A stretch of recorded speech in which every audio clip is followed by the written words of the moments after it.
Run it up, then run it back. Run it up, then run it back.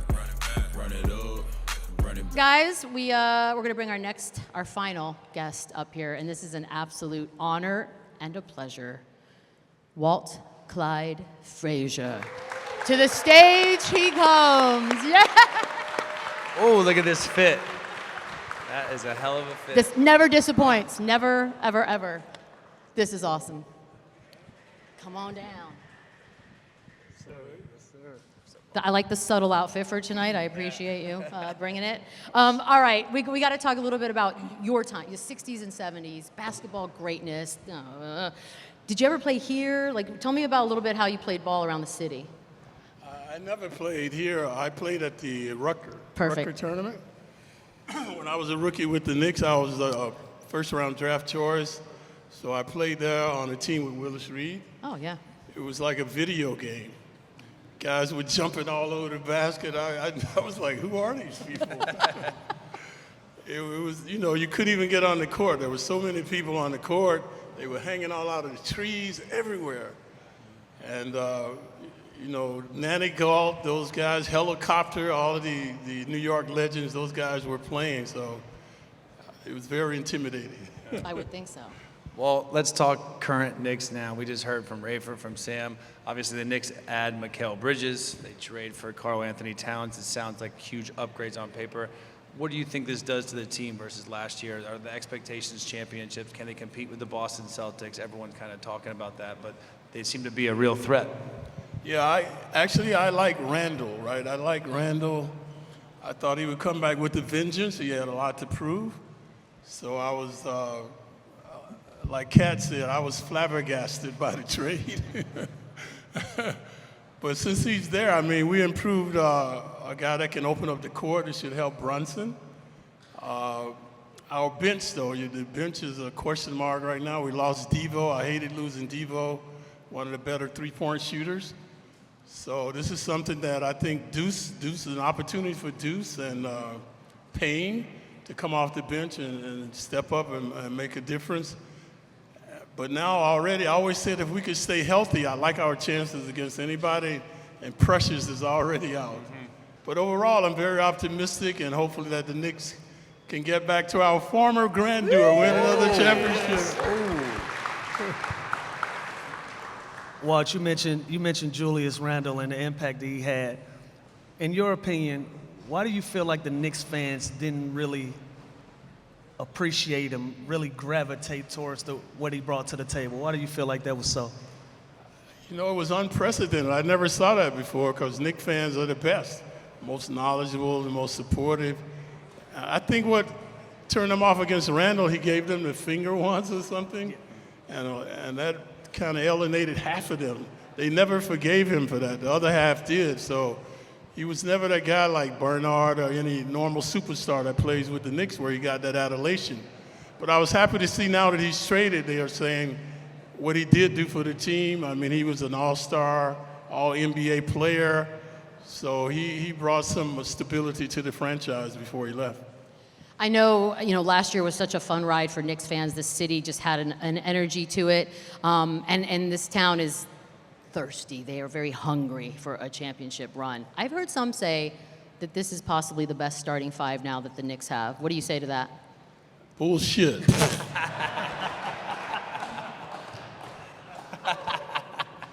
There it is. There's the best starting five. By the way, you notice I said, Well said. some say. I'm not saying it. So Paul, it's a great answer. Jalen Brunson, he comes last year, and it feels like he just took the city by a storm. The franchise, the city, they embraced him. Mark Cuban, I know he had a chance to pay him a couple extra $1 million to keep him. He didn't. Did you see this stardom when the Knicks signed him? Did you think he'd be this good this quick?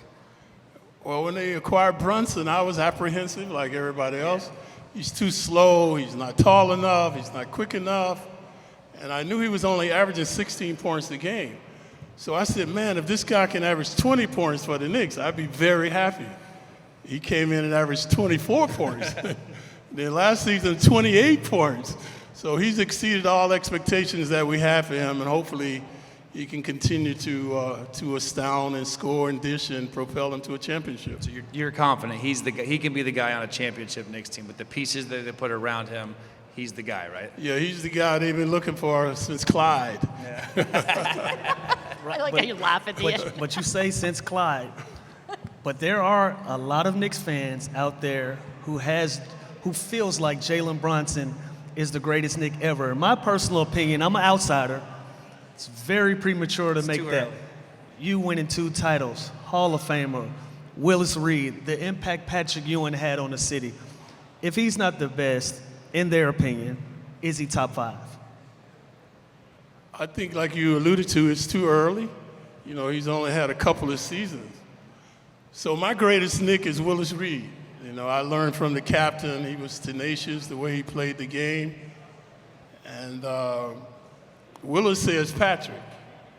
Willis said Patrick is a great Knick, and Patrick says Patrick. Well, if you don't vote for But yourself. Brunson had, you know, he's only played 2 years. I played 10 seasons with the Knicks. it's a little early. Patrick played 15 seasons. He got some work to do. Yeah, he's got a long way to got some go work yet, to but He's off to a great start.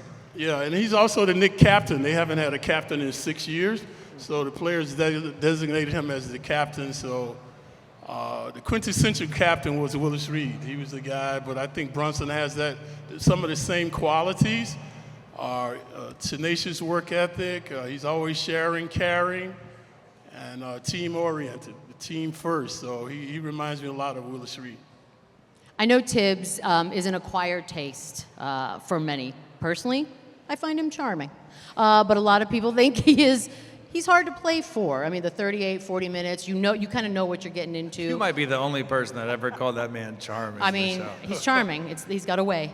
That being said, He has a nice smile when he smiles. thank you. Never seen it. He I has competed against smiled. Tibbs 18 years, never seen him smile. Never. Never even spoke to him about it. You're not paying attention. What do you think about his coaching ways? Would you have been good with a coach like that? Well, actually, the coach I played for, Red Holtzman, were very similar. He was defensive oriented, no nonsense, hold you very accountable for what you did. And they were looking up my minutes that I played. One season I played 43 minutes a game. Damn. A couple of seasons I played 41 minutes a game. So, you know, he was similar to him. So Holtzman used to tell me, Clyde, when you get tired, let me know. So I get tired in the game, I look at him, he's looking at the floor. He would be ignoring me. So, yeah, I think I would like to play for Tibbs, though. Yeah. He's a good guy. Well, let me ask you a question. This was pre-load management, though, too. Yeah, Michelle. that's what I was gonna They're ask. literally not allowed to do this. He's the one could be going allowed. against the grain. You guys had back-to-backs, right? Are you kidding? We used to always play. Yeah, back-to-back-to-back. We were riding on the bus, man. They had not triple playing. headers, Lou. Yeah. Oh, wow. Look at your face. Wow, I Yeah. can't even imagine. Can't imagine. Then I mean, I have to, like, how I do you remember feel? we went one season, it may have been a lockout or something like that, where we actually had had the three. triples. We had the back-to-backs because we were trying to catch up on scheduling. My and it killed goodness. us, but that was the norm for you. You know, sometimes we would play, and we never went to the hotel. We go right to the game. Stop. The next day. I remember 3 and 4 was chaos my rookie year. I was like, God, you're so I don't know how you pampered. did it. We got it good. Yeah, we didn't 'cause even realize how good we had They it. were trying to save money. When I came in 1967, the average salary was like $12,000 in the NBA. About 12,000. Yeah. Never complain again. And I'm not talking to y'all. I'm talking to the greater. No, seriously. Now, Walt, you've been calling Knicks games for 25 plus years with Mike Breen, and why has that on-air relationship just worked so well for you two? Because of Mike Breen. Mike never let his ego get involved. So from the first time we worked together, he told me, Clyde, the fans want to hear what you want to say, so don't forget about the nuances of radio or whatever, just say what you want to say. So he gave me a lot of confidence by saying that, and in 30 years, we never had an argument on the air, never had an altercation.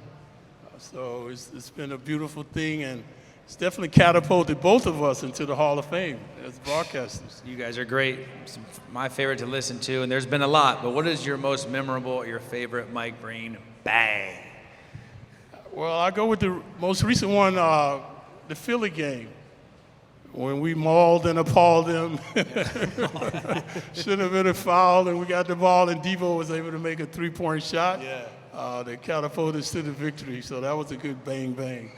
Look, and we're speaking about Mike Breen, but you have some famous catchphrases of your own. Do you remember the first time that you said dishing and swishing? Well, what happened before I worked with Mike? I was working with a guy. He didn't let me talk. So, you know, I'd be trying to explain the action, and he'd go, "Excuse me, Walt," right on the air. So I go, man, I got to improve my vocabulary. So when the team was moving the ball and doing stuff, I knew he had to catch his breath. So I go, "They're dishing and swishing. They're bounding and astounding. He's ubiquitous. They're omnipotent." So that was all I could get in with this particular guy.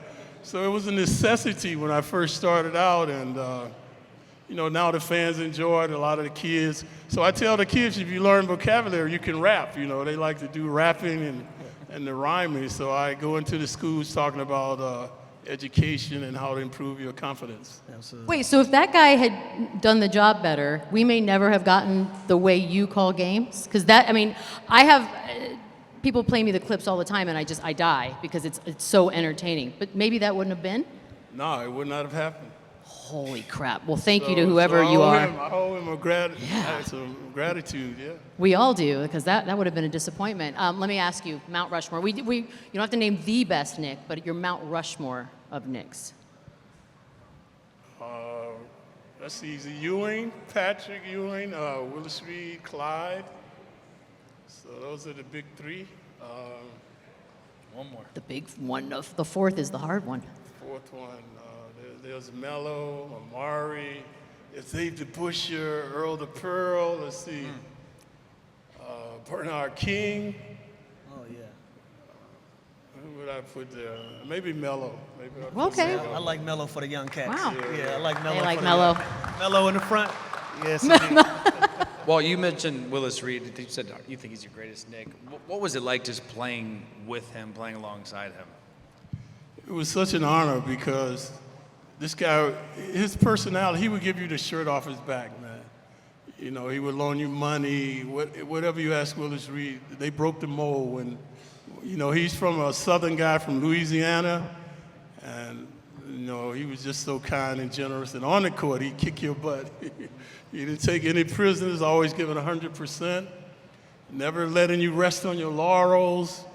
So I had the utmost respect for him. And the way he dealt with the fans, you know, I copied his handwriting, man. He had a great handwriting, so I copied the way he signed his name and everything. He always gave autographs. So he was one of my role models for sure. That's awesome. While I have you here, I would love to ask, because I'm a huge fan, and I'm always watching from a distance. And you're known for your fashion. You've made a statement. Along with your catchphrases, the fashion, the things that you wear have always been a staple when you guys do live. I want to ask, are those suits from your playing days, or these are brand new vibes we bringing out? It's a combination of both. Okay. Some of them, I'm like you, I've been lucky. I haven't gained weight. So, you know, with men, we're not like women. The lapel is wide or it's not wide. Right. So you can always change it back and forth. Switch it out. Right. The coat is long, you can take it up. So some of those I have like that. But what happened when I was a rookie, I wasn't playing well. So in order to pacify myself, I went shopping. You know? Yeah, therapy, yes. I love this. So I go back to my room, look in the mirror. I ain't playing good, but I still look good. Look good. Though. Half the battle. Look good. That's half of it. And then been in the Mecca, New York, for fashion. And in those days, guys, we used to wear suits to the games because our idols were the Four Tops, the Temptations, Smokey Robinson. So we were always trying to outdress each other. And that's how it all began.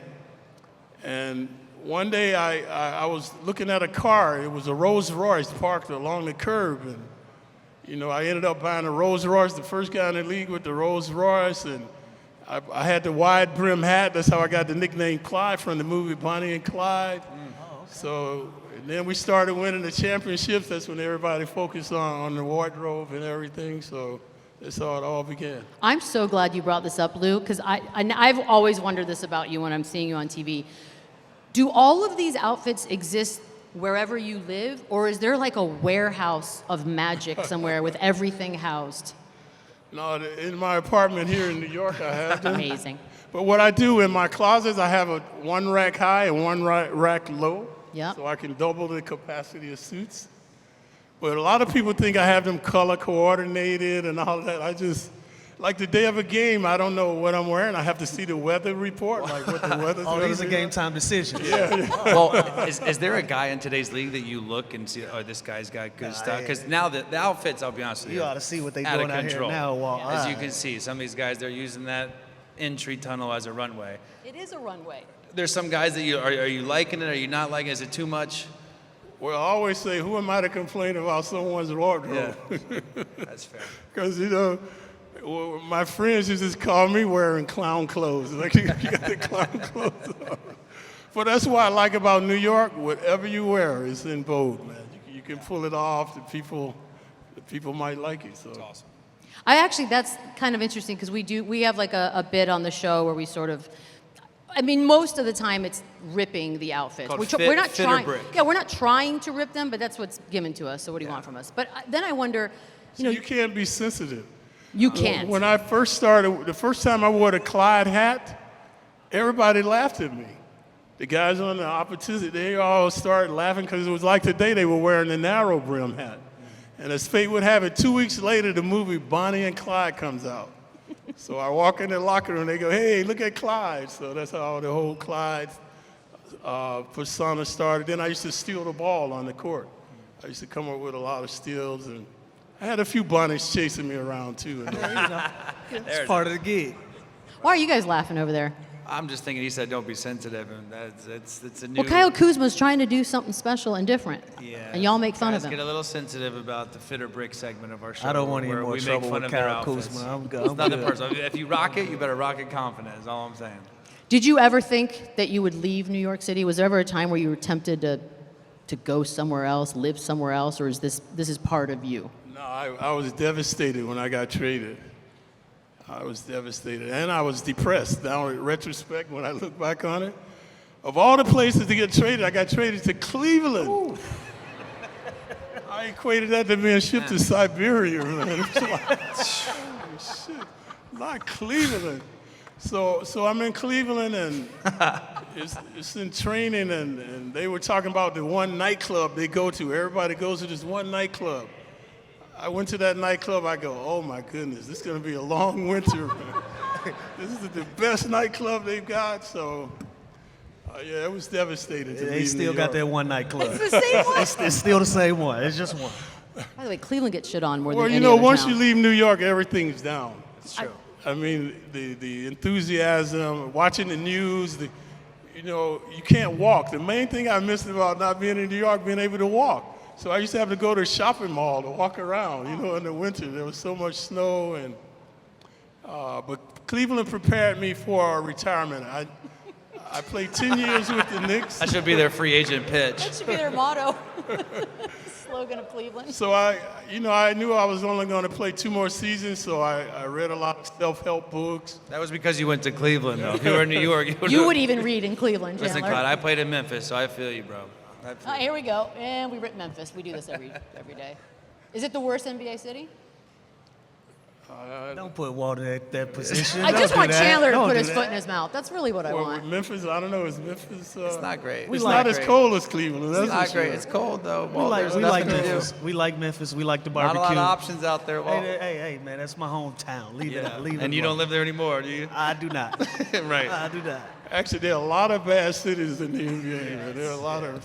Like I said, once you leave New York, everything is... It's all downhill. Like when I went on the road, I never went out in other cities. You just I really? said, hey, man, I didn't get it in New York. I ain't going to get it in Cleveland. I ain't going to find it in Memphis. Yeah, I don't Wait, so you just go hang out? I mean, y'all didn't have like all the fun little apps and stuff that we have nowadays. You just hang out? No, after. We used to hang out. But a lot of the cities, like, I never went out in L.A. because I had to guard Jerry West. Yeah, you can't. You're right. I'm not hanging out in L.A. This guy's not going to get 50 on me tonight. So a lot of the cities because of that. I never went out. Dave being in Detroit, I never went out because of Dave being. So a lot of the cities I stayed. You know what happened? Wilt Chamberlain had a place in Harlem called Small's Paradise. So that's where everybody hung out. They had a place in the back like 200 people could hang out, live action. How were those parties? So Oscar Robertson and Jabbar, when they played with Milwaukee, they had a curfew. So they had to leave like at 12 o'clock. So everybody be laughing at them, because they had to go home. And I say to myself, if Oscar Robinson going home, I'm going home. Yeah, right, shit. I'm not hanging out. You don't want to ask him, Lou? I'm gonna let it go. Lou's, let's boo Lou. He's not asking the question we all know he wants to ask. No, I'm gonna let it go because times have changed, and I've always been interested in this one particular Wilt stat, and it's widely debated. And I'm not gonna put you in that position. What was it like going out in those times? We're spoiled now. We got apps, we got DMs, we got direct connections. As spoiled as we are, though, we're also more exposed now too. So it's but we had a direct line to women without actually meeting them on the road. This took a turn. And no, This is like after hours. Let's go. We dropped our cards too. This is not on script. Man, no disrespect. We had to work harder than you guys did. There it is. Right. There it is. Especially when you went to the South. The South is different. If you don't meet mom and dad, nothing is A going lot to of happen. roadblocks in the South at that time. A lot of roadblocks in the South. Boy. Go to meet mom and dad, go to church, everything, right? Eesh. Well, this has been an absolute honor. You're a legend. The room just gets better when you're in it. We appreciate you coming out here and hanging out with us for a little bit. My pleasure. Thank you. Yeah, thank Thank you. you so Walt much. Frazier, everybody!